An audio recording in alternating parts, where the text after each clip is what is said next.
الحمد لله نحمده ونستعينه ونستغفره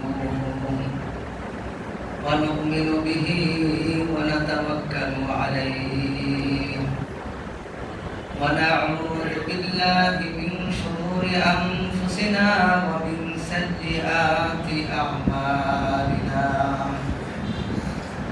من يهده الله فلا مضل له ومن يضلله فلا هادي له ونشهد أن لا إله إلا الله وحده لا شريك له ونشهد أن سيدنا ومولانا محمدا عبده ورسوله صلى الله عليه وسلم وعلى آله وأهل بيته وبارك وسلم تسليما كثيرا كثيرا أما بعد فأعوذ بالله من الشيطان الرجيم بسم الله الرحمن الرحيم هل أتى على الإنسان حين من الدهر لم يكن شيئا مذكورا إنا خلقنا الإنسان من نطفة أمشاج نبتليه فجعلناه سميعا بصيرا صدق الله العظيم وقال النبي صلى الله عليه وسلم لا تقوم الساعة حتى يتقارب الزمان فتكون السنة كالشهر والشهر كالجمعة والجمعة كاليوم أو كما قال النبي صلى الله عليه وسلم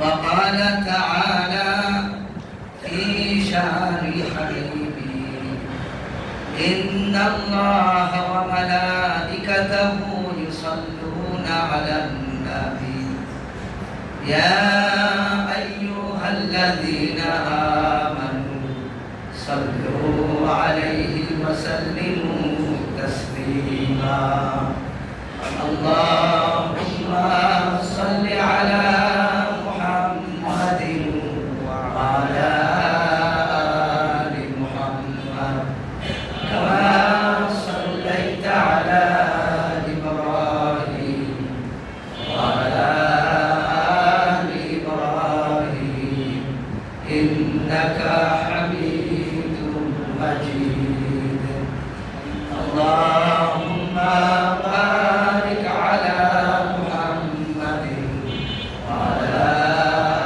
آل محمد كما باركت على إبراهيم وعلى آل إبراهيم إنك حميد مجيد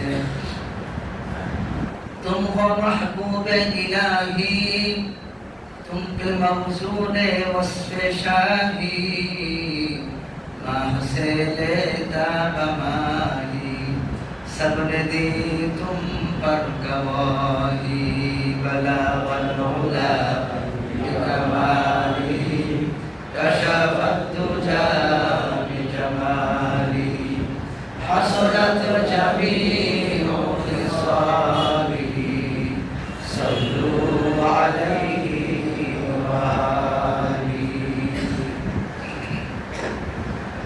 अल्हम्दुलिल्लाह মহান রব্বুল আলামিনের দরবারে অগণিত শুকরিয়া আল্লাহ জাল্লা শাহু আমাদেরকে জুমার দিন তার ঘরে আসার বসার তৌফিক দান করেছেন সকলে শুকরিয়া আদায় করি আলহামদুলিল্লাহ। এর সাথে সাথে তার হাবিবের উপর দরুদ সালাম পেশ করার তৌফিক দান করলেন। সেই রবের দরবারে আবারও শুকরিয়া আদায় করি, আলহামদুলিল্লাহ। সূরাতুদ দাহার, এই সূরার তরজমা তাফসীর চলতেছে। আল্লাহ তাআলা প্রশ্নের মাধ্যমে সূরাটা শুরু করেছেন। প্রশ্নকারী প্রশ্ন কয়েক রকমের হয়ে থাকে। কিছু প্রশ্ন উত্তর দিতে নেয়, প্রশ্ন করেছে যে প্রশ্নের উত্তর দিতে হয় না, কারণ যে উত্তর দিবে সে অপারগ, সে কি অপারগ। আর কিছু প্রশ্ন কাউকে বন্ধ করার জন্য প্রশ্ন করা হয়, কাউকে স্টপ করে দেওয়া, ঠেকানোর জন্য প্রশ্ন করা হয়। আর কিছু প্রশ্ন করা হয় যার উত্তর দেওয়ার জন্য। তো সংক্ষেপে, আমি কি তোমাদের সৃষ্টি করে নাই? আল্লাহ জিজ্ঞাসা করেন, আমি কি তোমাদের সৃষ্টি করি নাই? আমরা সবাই একযোগে বললাম, অবশ্যই আল্লাহ আপনি আমাদেরকে সৃষ্টি করেছেন। আমরা সবাই একযোগে বললাম। তা আল্লাহ বললেন, আমি তোমাদের সৃষ্টি করেছি, তোমরা স্বীকার করেছো, এখন আমি তোমাদের পরীক্ষা নিই। এই পরীক্ষা নেওয়ার জন্য দুনিয়ার এত কিছু পরীক্ষা নেওয়ার জন্য, পরীক্ষার সেই প্রশ্নের কথা আল্লাহ ঘুরিয়ে দিলেন। কি করে দিলেন? আল্লাহ জিজ্ঞাসা করেছিলেন, আমি কি তোমাদের রব না? ওই প্রশ্নটা আল্লাহ ঘুরিয়ে দিয়েছেন। আমরা মার পেটে ছিলাম 10 মাস 10 দিন, সে অবস্থা আমাদের জানা নাই।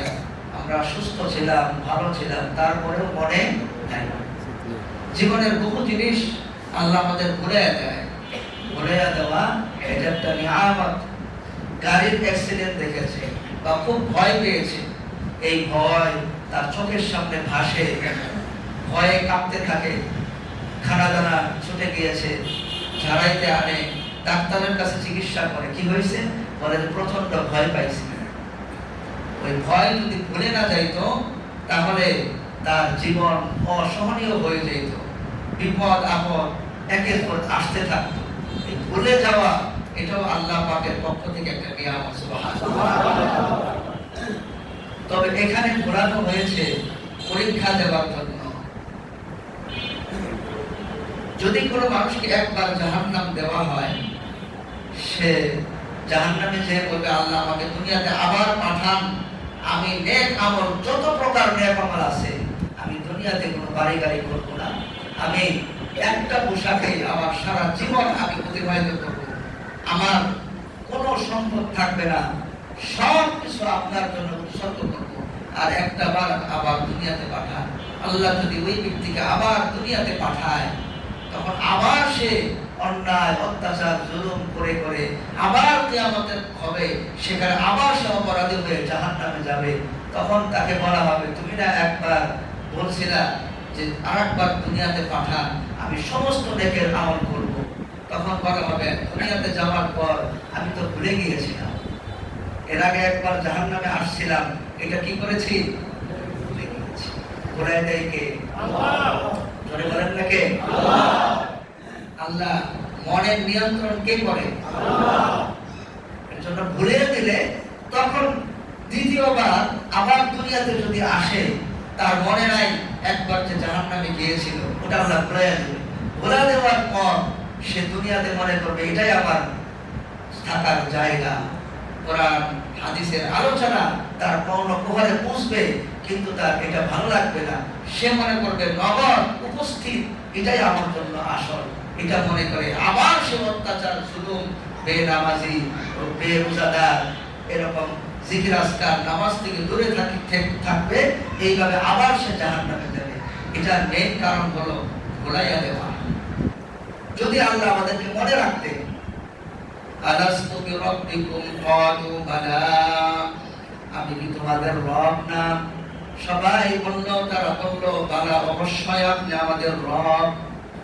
যদি এটা সবার মনে থাকে, সবার যদি এই কথাটা মনে থাকে, রূহের জগতে আল্লাহ আমাদের জিজ্ঞাসা করেছিলেন, যদি মনেই থাকে কেউ বেনামাজি হবে না, কেউ বেরোজাদার হবে না। কথা বলেন ঠিক কিনা? সব সময় আল্লাহর জিকির ধ্যান মগ্ন থাকবে। কারণ ওই যে ওই কথা মনে আছে, আমি তোমাদের পরীক্ষা নিব, দুনিয়াতে পাঠাবো, পরীক্ষা নিব।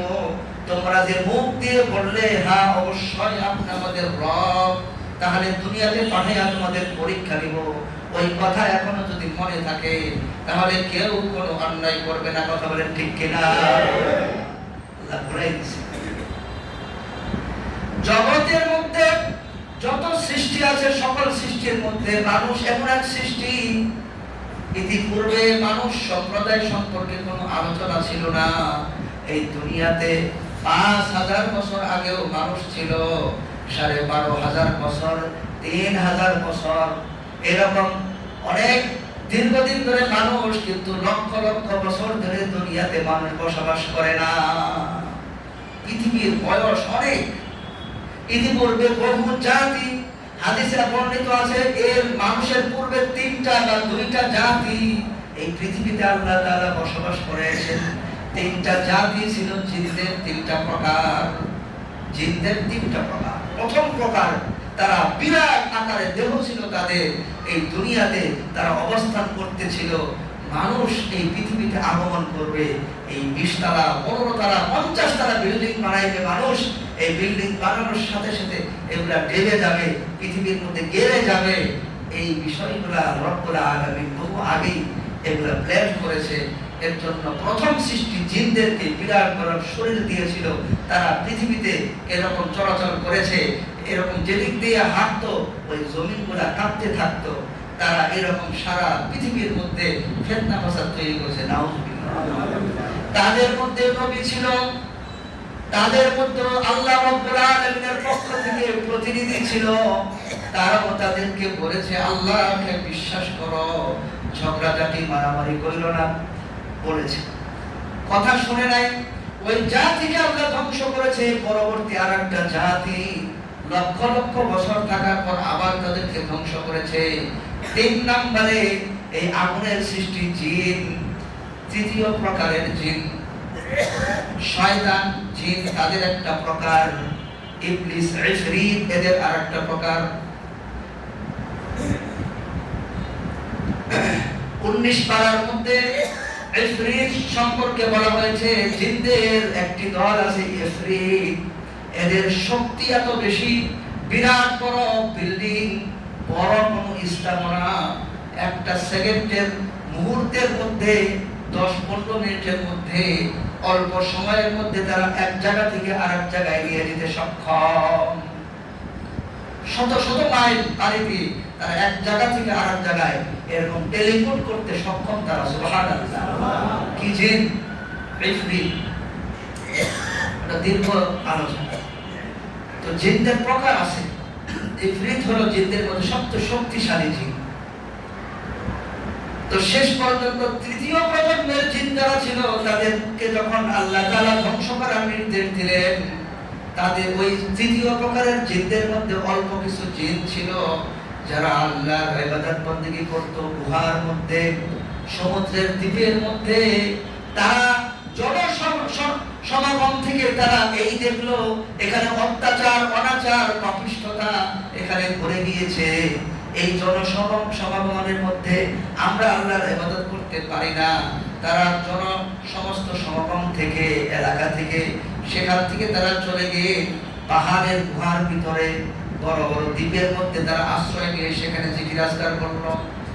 আল্লাহ রাব্বুল আলামিন গজব পাঠাইলো, দুনিয়াবাসীতে যত প্রকার জিন আছে সবাইকে ধ্বংস করো, শুধুমাত্র বিভিন্ন গুহার ভিতরে অথবা যারা কোন দ্বীপের মধ্যে আমার ইবাদত বন্দেগী করতেছে এদেরকে বেঁধে রেখে ফেরেশতা সবাইকে ধ্বংস করতে লাগলেন। ধ্বংস করে করে একটা শিশু জিন দেখলো। শিশু জিন দেখে ফেরেশতার মায়া লাগলো। আল্লাহ রাব্বুল আলামিনের কাছে বললেন, আল্লাহ, একটা ছোট শিশু বাচ্চা জিন, এই জিনের ছোট বাচ্চাকে ধ্বংস করতে আমার মায়া লাগতেছে। সুবহানাল্লাহ। আল্লাহ এটাকে ধ্বংস করতে মায়া লাগতেছে। আল্লাহ রাব্বুল আলামিন বললেন, কি তাহলে তোমার আরজু কি? তুমি দোয়া করো, বলেন আল্লাহ এটাকে আমরা লালন পালন করে, এই মাসুম এটা শিশু, এটাকে লালন পালন করে আমরা এটাকে শিক্ষা দিয়ে জান্নাতি বানাইতে চাই। আল্লাহ বললেন আমার সিদ্ধান্ত হলো এরা সব জাহান্নামী। এরা কি? এর জন্য ধ্বংস করতেছি। ও আল্লাহর বন্টন আছে, পার্সেন্টেজ অনুযায়ী হুকুম হয়। আল আকসার হুকমুল কুল, অধিকাংশের উপর ফায়সালা। সারা দুনিয়ার মধ্যে নারী পুরুষ সৃষ্টি, কিন্তু এই দুয়ের মাঝখানেও কিছু মানুষ আছে যারা নারীও না পুরুষও না, এই ধরনের আছে না? খুব সংক্ষিপ্ত আধা পার্সেন্ট, 99% উপরে 99.5% মানুষ যারা দেখা যাচ্ছে দুই ক্যাটাগরি। কিন্তু ওদের মধ্যে আবার প্রকার, ওদের মধ্যেও কিছু ছেলেদের নিকটে আর কিছু মেয়েদের নিকটে আছে না? শরীয়তের পরিভাষা আছে, এগুলো বললে আপনারা হাসবেন, এগুলো কিতাবে আছে। কিভাবে নির্ধারণ করতে হয় এই ট্রান্সজেন্ডার নিয়ে বিভিন্ন স্কুল কলেজে বাচ্চাদেরকে অশ্লীলতা শেখানো হচ্ছে। কোনটা ভালো স্পর্শ, কোনটা খারাপ স্পর্শ শিখায় ম্যাডামরা, টিচাররা স্পর্শ শিখায়। এগুলা শিখা লাগে না। একটা শিশু বাচ্চা 50 বছর যদি মাটির নিচে একটা ঘরের মধ্যে লালন পালন করা হয়, একটা ছেলেকে এবং আরেকটা মেয়েকে যদি কোনোদিন সে এই মেয়ে পুরুষ দেখে নাই, ওই পুরুষ কোনোদিন মেয়ে দেখে নাই, এরকম 50 বছর পরেও যদি এই দুজনকে একত্রিত করা হয়, তাদের দুইজনের কি করা লাগবে এগুলো শিখাইতে হবে।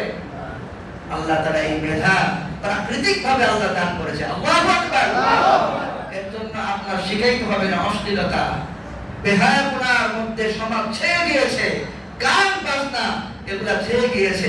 আপনি যে শিখাইতে আসছেন আপনার চাইতে এই বাচ্চারা এখন আরো ভালো বুঝে, ঠিক কিনা? মোবাইল আপনি যা বুঝেন, আপনার বয়স 60, আপনার চাইতে এই শিশু বাচ্চারা 15 বছরের বাচ্চারা আপনার চাইতে মোবাইল আরো ভালো বুঝে। কথা বলে ঠিক কিনা? ওই শিশু বাচ্চার উপর দয়া হলো ফেরেশতার, কিন্তু আল্লাহর সিদ্ধান্ত হলো সব ধ্বংস করা। এখানে শুধুমাত্র যারা ইবাদত বন্দেগী করার জন্য নিজের দেশ ত্যাগ করে অন্য জায়গায় যে যারা আল্লাহর ইবাদত করতেছে এদেরকে বাকি রাখো। কিন্তু ফেরেশতার মনে কি আসছে? আপনারা একটু কথা বলেন। দয়া আসছে যে না আল্লাহ এটা ধ্বংস করে লাভ কি, কিন্তু ওর ভবিষ্যৎ এটা কে জানে? আপনারা সবাই বলেন না কে জানে? কে কোন জায়গায় যাবে এটা আল্লাহ জানে না? আপনি আমি কোন জায়গায় যাব, জান্নাতে না জাহান্নামে, আল্লাহ জানে না? জানে। ডাক্তার, অভিজ্ঞ ডাক্তার রোগী দেখে বলল এই রোগী কার, এর গার্জিয়ান কে, মুখে এই রোগীকে যা ইচ্ছা তা খেতে দেন, সর্বোচ্চ 1 মাস, এর বেশি এই ব্যক্তি বাঁচবে না।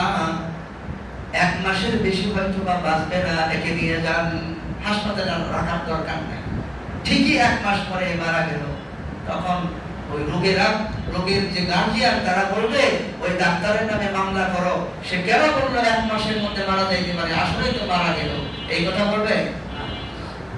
কথা বুঝেছেন না?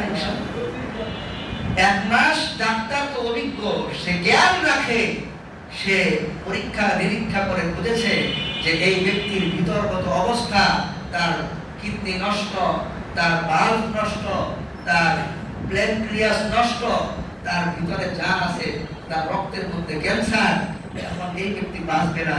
এটা কি ডাক্তার বললো ডাক্তারের দোষ, না ডাক্তার এখানে জ্ঞানী হওয়ার কারণে কথা বলেছে? আপনারা উত্তর দিবেন কি কারণে?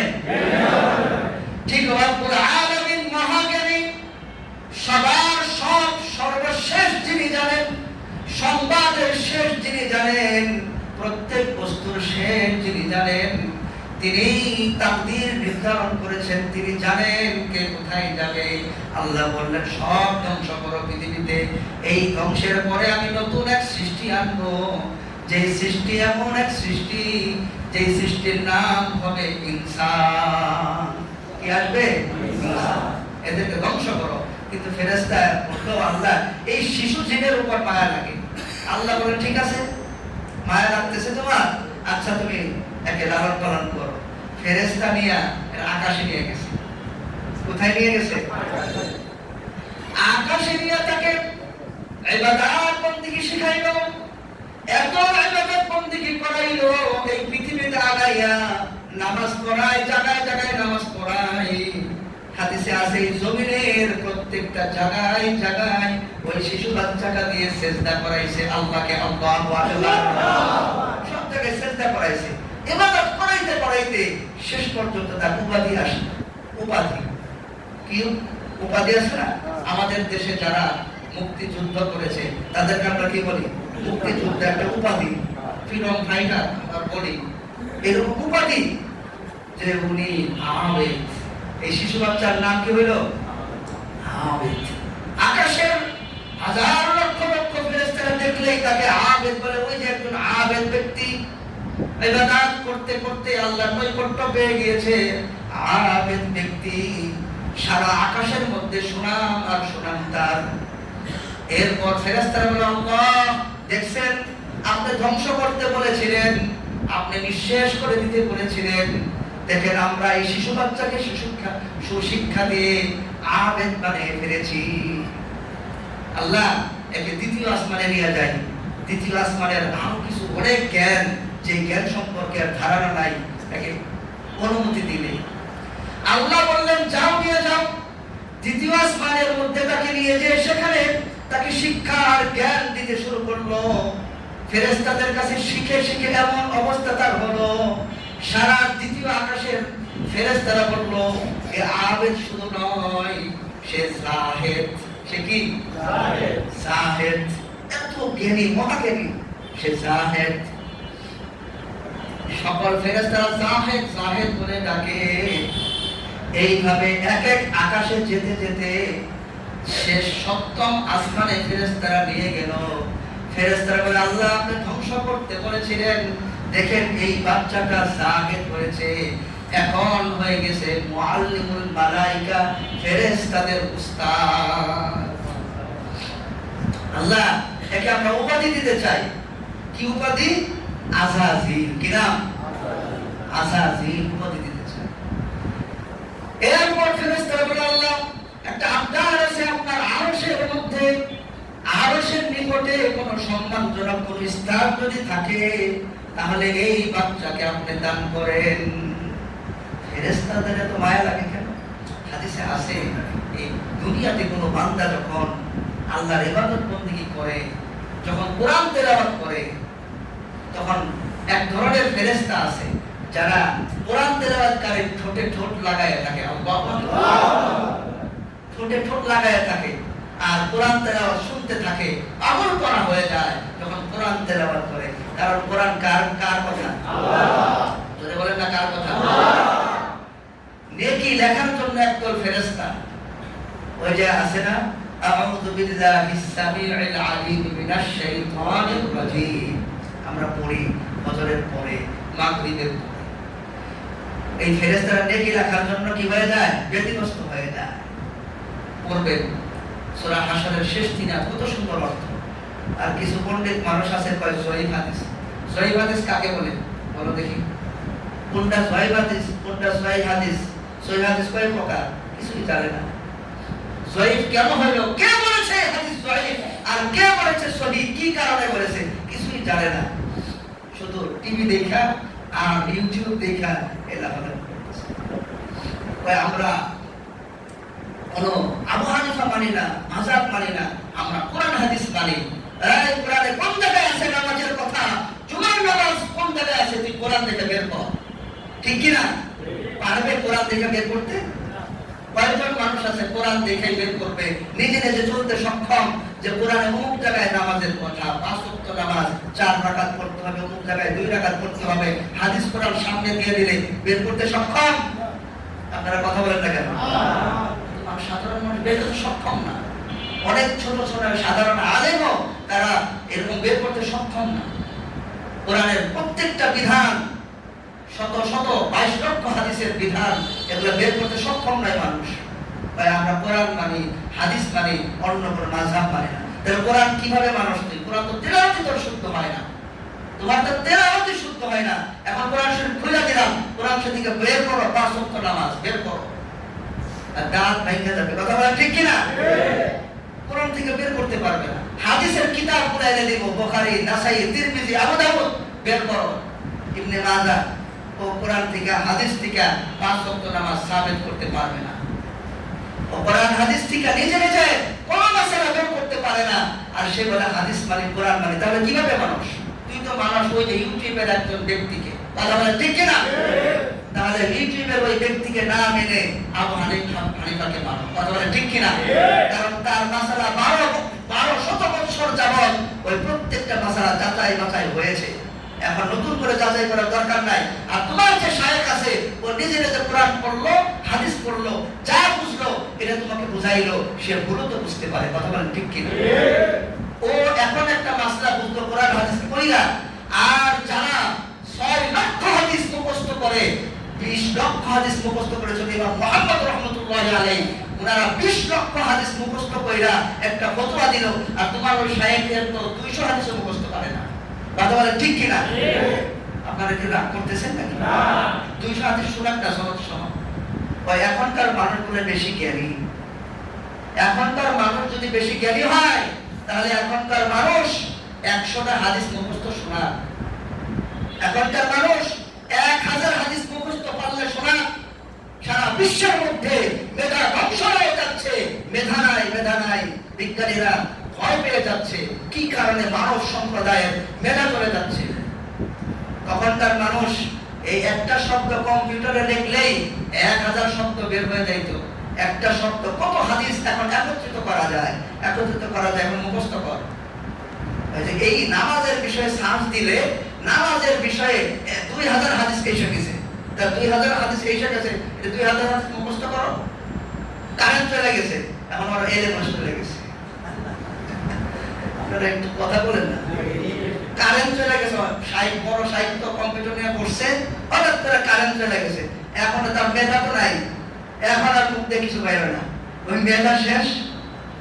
এটা ইসলাম করো কারেন্টের মধ্যে, ইন্টারনেটের মধ্যে, কোন জায়গার মধ্যে ইসলাম বন্দী নয়। ইসলামের রক্ষক মহান রব্বুল আলামিন আল্লাহু আকবার। যদি ইন্টারনেটের উপর এরকম ইসলাম থাকতো, তাহলে এই কিয়ামত পর্যন্ত ইসলাম বাকি থাকতো না। কারণ এখন যত গুজব আর যত প্রকার এরকম ইসলামকে ধ্বংস করার ষড়যন্ত্র এই ইন্টারনেটের মাধ্যমে হচ্ছে, কথা বলেন ঠিক কিনা? রাফিজি, খারিজি, জাবরিয়া, কাদরিয়া, এই শিয়া, এই যত প্রকার ভ্রান্ত মতবাদগুলা সব তাদের নিজ নিজ মতবাদের উপর ইসলামকে প্রচার করতেছে ইন্টারনেটের মাধ্যমে, কথা বলেন ঠিক কিনা?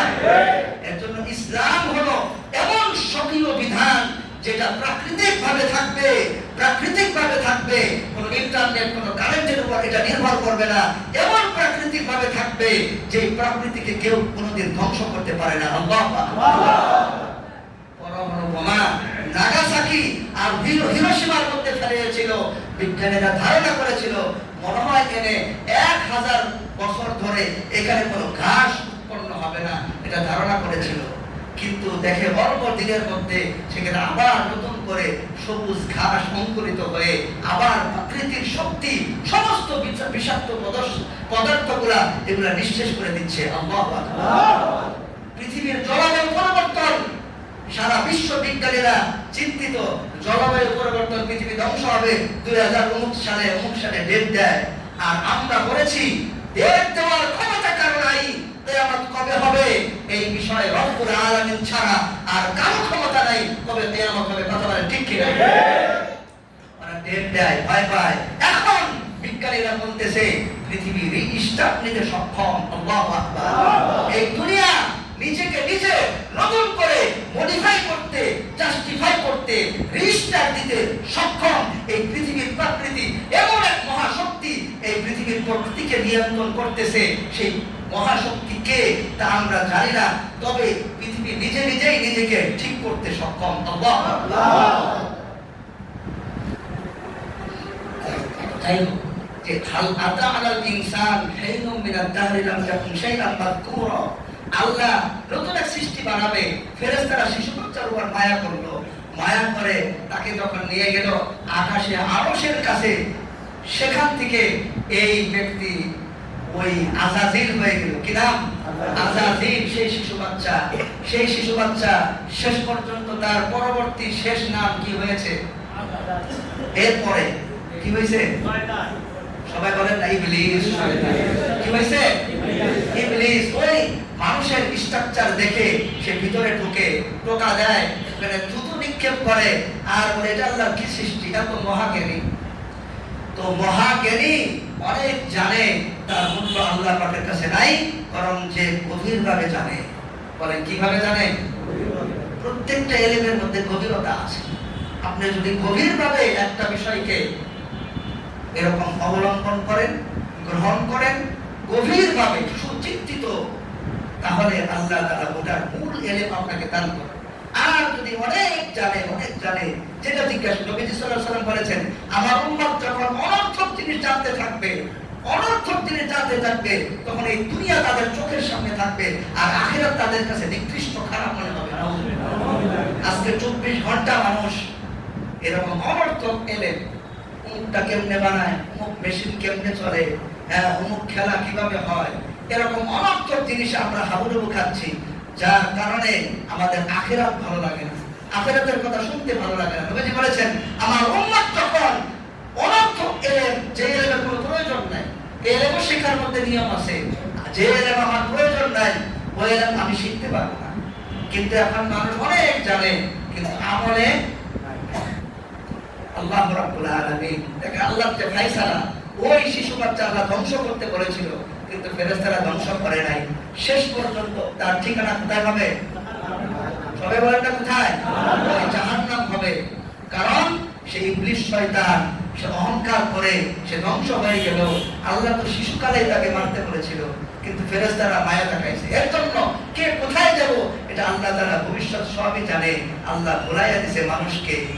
সে যে আল্লাহর সামনে বলেছিল, আল্লাহ অবশ্যই আপনি আমাকে, সবাই হাত উঁচা করে, আঙ্গুল উঁচা করে শাহাদাত আঙ্গুল, আল্লাহু আকবার, বুকের মাঝখানে ধরেন, বুকের মাঝখানে, আল্লাহ আপনি আমাকে সৃষ্টি করেছেন, আশহাদু আল্লা ইলাহা ইল্লাল্লাহ ওয়া আশহাদু আন্না মুহাম্মাদান আবদুহু ওয়া রাসূলুহু। আমরা সাক্ষী দিলাম, মুসলমান হওয়ার সাক্ষী দিলাম, তাই না? আমরা সাক্ষী দিলাম, কিন্তু আমাদের মনে নাই যে আল্লাহ আমাদের জিজ্ঞাসা করেছিল। এটাই আল্লাহর পরীক্ষা। মনে থাকলে আমরা ভালো হয়ে যেতাম। আল্লাহ তাআলা আমাদেরকে কোরআনের নূর দ্বারা আমাদেরকে পথ দেখানো, আমাদেরকে পথ দেখান, কোরআনের নূর দ্বারা আমাদেরকে আলোকিত করুন, বলুন আমিন। আল্লাহুম্মা নাফির কুলুবানা বিল কুরআন ওয়া যায়্যিন আখলাকানা বিল কুরআন। আমাদের চরিত্রটা আল্লাহ কোরআনের মাধ্যমে আলোকিত করুন, বলুন আমিন। ওয়া আখিরু দাওয়ানা আলহামদুলিল্লাহি রাব্বিল